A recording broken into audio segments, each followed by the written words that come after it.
ஆனா இதுல ஒரு சின்ன ஒரு சிக்கல் இருக்கு. இது வந்து ரிசர்வ் பேங்க் மூலமா தான் நம்ம வந்து டிரான்ஸ்ஃபர் பண்ண முடியும். ஸோ அதனால இதை டிரான்ஸ்ஃபர் பண்றதுக்கு நமக்கு போயிட்டு வர்றதுக்கான சார்ஜஸ், டாக்குமெண்ட் சார்ஜஸ்ன்னு சொல்லிட்டு 1,00,000 ஆகும். ஸோ அதை மட்டும் நீங்க எங்களோட அக்கௌண்ட்டுக்கு டிரான்ஸ்ஃபர் பண்ற மாதிரி இருக்கும் அப்படின்னு சொல்லியிருக்காங்க. அதுக்கு சத்யபாமா அவர்கள் என்ன சொல்லியிருக்காங்க அப்படின்னா, என்னால அவ்வளவு அமௌண்ட்லாம் ரெடி பண்ண முடியாதுன்னு சொல்லியிருக்காங்க.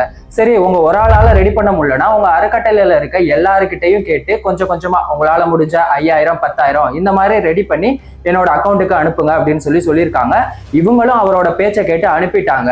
ஆனா ஒரு கட்டத்துக்கு மேல என்ன ஆயிருக்கு, இவங்க கால் பண்ணி நாங்க அமௌண்ட் கொடுத்துட்டோம், ஆனா எங்களுக்கு 1 கோடி வரும்னு சொன்னீங்க, இன்னும் வரவே இல்லை அப்படின்னு கேட்டதுக்கு, இது வந்து எலெக்ஷன் டைம், ஸோ இந்த டைம்ல வந்து ஃபண்டை வந்து நம்மளால டிரான்ஸ்ஃபர் பண்ண முடியாது, இந்த ரிசர்வ் பேங்க்ல இருந்த எங்களோட ஸ்டாஃப்ஸ் எல்லாம் வந்து இறந்து போயிட்டாங்க, ஸோ அதனால நீங்க திரும்பவும் டாக்குமெண்ட் சார்ஜஸ் எல்லாம் பே பண்ற மாதிரி இருக்கும் அப்படின்னு சொல்லியிருக்காங்க. அப்பதான் இந்த சத்யபாமா அவர்களுக்கு சந்தேகம் வந்திருக்கு.